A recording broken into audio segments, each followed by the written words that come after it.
안녕하십니까. DJ 사이언스입니다. 사랑과 기쁨과 희망을 드리는 DJ 사이언스. 자, 이번에 해결해야 될 부분은 일정 손분비의 법칙. 1799년에 프루스트가 내세운 법칙인데요. 화합물을 구성하는 성분호수 사이에 일정한 질량비가 성립한다는 거죠. 자, 일정 성분비의 법칙이 뭐냐? 여기서부터 찍어도 되겠다. 오호. 일정 성분비의 법칙.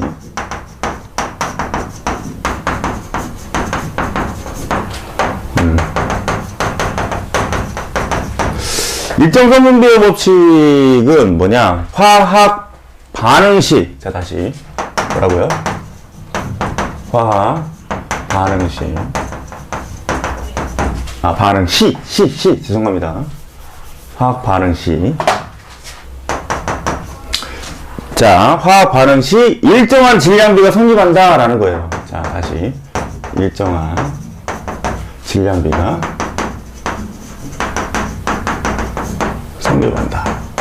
당연히 반응물질하고 그 다음에 생성물질들 사이에 일정한 질량비가 성립한다는 게 바로 일정 성분비의 법칙인데, 희한하게 이게 분필이 안 진하죠. 이 분필을 다른 걸 주문해야 되나?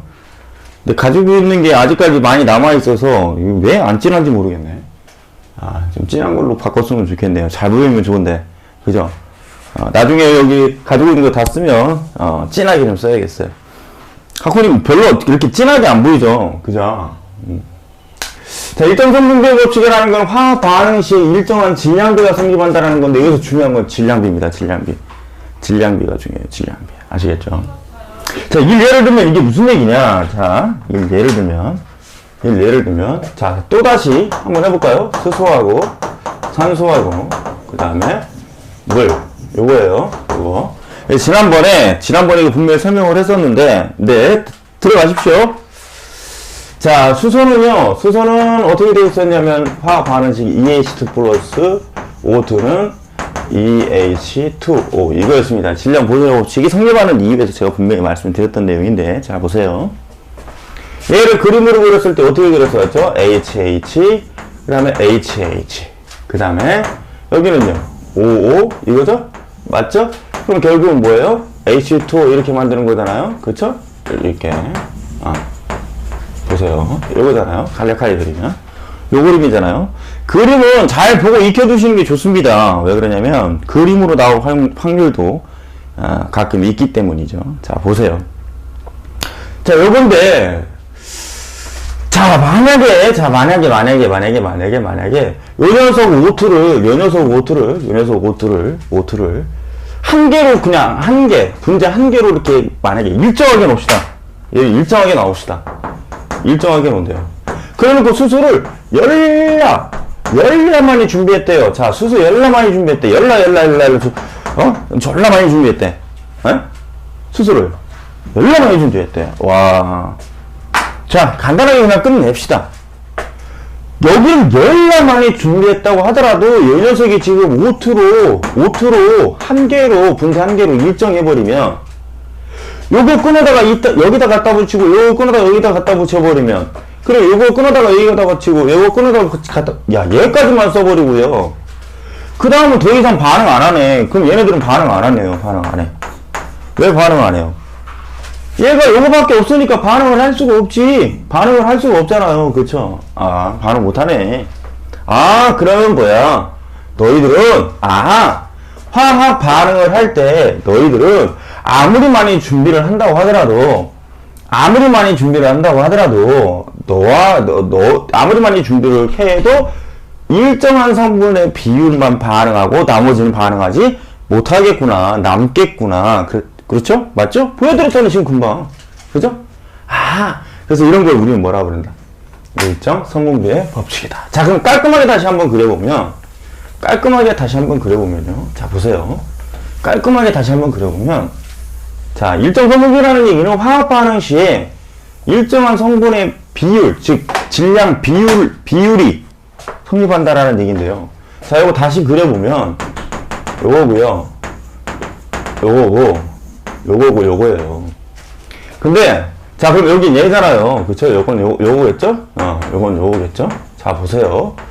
자, 수소 한 개가 갖는 원자의 질량, 원자량은 1입니다. 단위는 안 써요. 아시겠죠? 단위는 안 씁니다. 그건 규칙이니까. 산소 하나는 16이에요. 16. 그럼 얘가 하나가 1인데 하나, 둘, 셋, 4개가 있으니까 얘는 4네요. 얘는 16인데 2개가 있으니까 얘는 32네요. 그리고 뭐야? 반응물질의 질량이 합은 생성물질의 질량이 합과 같다. 질량 보존의 법칙이니까. 얘는 36이겠네요. 계산 때려봐도 36 나옵니다. 그러면 얘는 반드시 4. 요 녀석 4하고 요 녀석 32하고 반응해서 36의 물을 만든다. 따라서 뭐예요? 질량의 비율은 4 대 32 대 36으로 일정하더라. 그럼 얘가 4 대 32 대 36이니까 이거 약분하면 4, 1은 4, 4, 8에 32, 4, 9, 36. 그래서 1대 8대 9에 질량비가 형성된다. 질량비가 형성한다. 그래서 일정한 질량비다. 일성법이죠. 일정 성분비의 법칙. 중요한 건 얘는 분명히 일정한 질량비라는 얘기입니다. 아시겠죠? 헷갈리시면 안 돼요. 왜 그러냐면 뒤에 기체 반응의 법칙이라는 부분하고 헷갈릴 수가 있습니다. 아시겠죠? 그래서 수소와 산소가 반응해서 물이 되는 건 질량비가 1대 8대 9다. 그 다음에 구리와 산소. 자, 구리와 산소가 반응해서 산화구리가 되는 건 산화구리2가 되는 거 산화구리2입니다. 아시겠죠? 산화구리2. 산화구리2. 하얀색으로 갈게요. 하얀색으로 빨리 칠합시다. 산화구리2. 큰 의미는 두지 마세요. 자, 이때 반응은 실험값으로 판단하는 게 훨씬 좋아요. 아시겠죠? 실험값으로 판단하는 게 좋습니다. 그래서 이거는 그래프를 활용하는 게 좋습니다. 그래프를 활용하는 게 좋은데, 아마 여러분들 참조교재에 이런 그래프들이 나올 거예요. X축이 구리였을 때, 오케이. 이건 그래프가 꽤 중요한 거니까, 구리의 질량이 4였을 때, 얘하고 반응한 산소의 질량이 이런 데이터가 나온다면 1이라는 데이터가 나온다면 구리하고 산소에 반응하는 질량비는 구리가 4였을 때 산소가 1이니까 4대 1대 얘네 둘이 더하면 얼마예요? 5가 되겠죠? 오케이. 이렇게 나올 수도 있고요. 이렇게 나올 수도 있고 그래프가. 자, 그래프가 이렇게 나올 수도 있어요. 자, 보세요. 이제 조심하셔야 될 건 그래프가 이렇게 나올 수도 있으면 이런 형태로 나올 수도 있고요. 이렇게 주는 경우도 있어요. 산화구리. 오케이. 산화구리. 그래 놓고 얘가 4였을 때, 산화구리 4였을 때 이 그래프가 이렇게 나올 수도 있습니다. 여기 5. 그럼 이거는 한 단계 생각하셔야 돼. 이건 한 단계 생각하셔야 돼. 아시겠죠? 왜? 구리가 산소하고 반응해서 산화구리2가 생긴다고 그랬는데, 산화구리2가 생긴다고 그랬는데, 구리가 4중기 됐대요. 그랬더니 산화구리가 5가 생겼대요. 그럼 당연히 이건 질량보존의 법칙에 의해서 4하고 플러스 얼마에서 5가 된다는 겁니까? 1을 플러스해서 5가 된다는 얘기죠. 이건 꽤 중요합니다. 이렇게 해석하는 방법 꼭 아시고요. 그 다음에 마그네슘하고 산소의 질량도요. 자, 마그네슘하고 산소의 질량도 여기가 마그네슘. 오케이? 그 다음에 여기가 산소. 그랬을 때 그래프가 이렇게 나올 거예요. 얘가 3이었을 때 얘는 2다. 그럼 이건 어떻게 돼요? 반응식이. 그럼 반응식이 어떻게 됩니까? 마그네슘이 산소하고 반응했을 때 산화 마그네슘이 생긴다는 건데 얘네들의 질량비는 마그네슘이 3이었을 때 산소는 2니까 3대 2대 둘이 더한 5가 되겠죠. 왜? 질량 보존의 법칙이니까. 그럼 이것도 그대로 똑같이 어떻게 하면 돼요? 요게 마그네슘. 이게 예를 들어서 만약에 산화 마그네슘이다. 그럼 이때는 얘가 3이었을 때 얘는 당연히 5가 되겠죠. 아시겠죠? 그렇게 해서 유추할 줄 아셔야 됩니다. 모르는 부분은 질문 주셔야 됩니다. 아시겠죠? 오케이. 그래서 일정 성분비의 법칙은 이렇게 하시는 게 굉장히 중요합니다. 아시겠죠? 이렇게 하시는 게 굉장히 중요해요. 아시겠죠? 그래서 자, 다시 한번 강조드리지만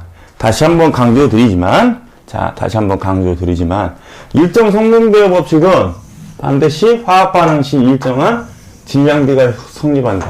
여기 일정 성분비의 법칙이에요. 오케이. 자, 이제 매우 중요한 거 하나만 정리하고 부분 녹화 끊고 갈게요. 잠깐만요. 이쪽으로 조금만 옵시다. 자, 첫째 중요한 거. 질량 보존의 법칙은, 자, 질량 보존의 법칙은 매우 중요한 거니까 잘 들으셔야 돼요.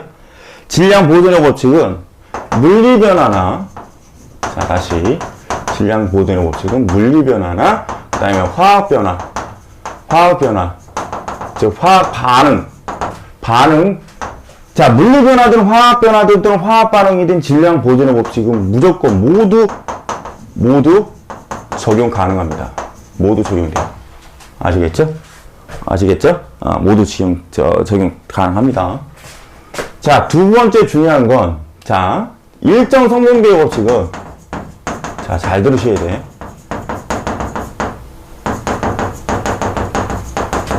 화학 변화에만 적용됩니다.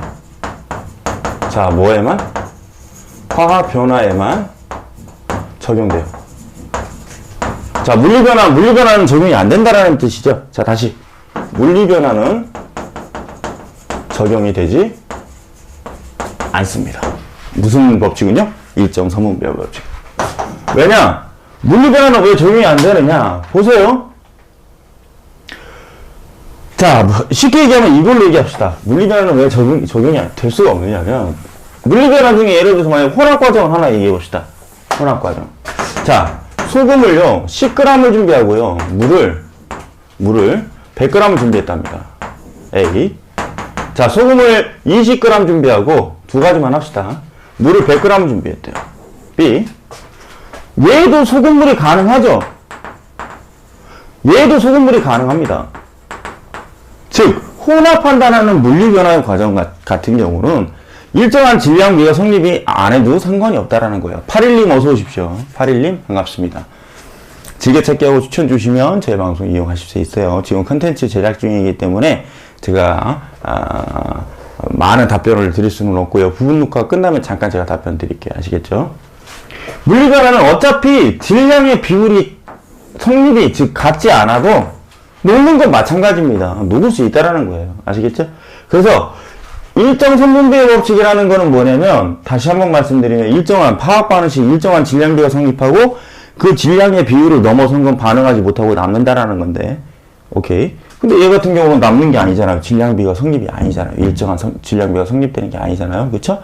그래서 물리 변화는 적용이 되지 않는다.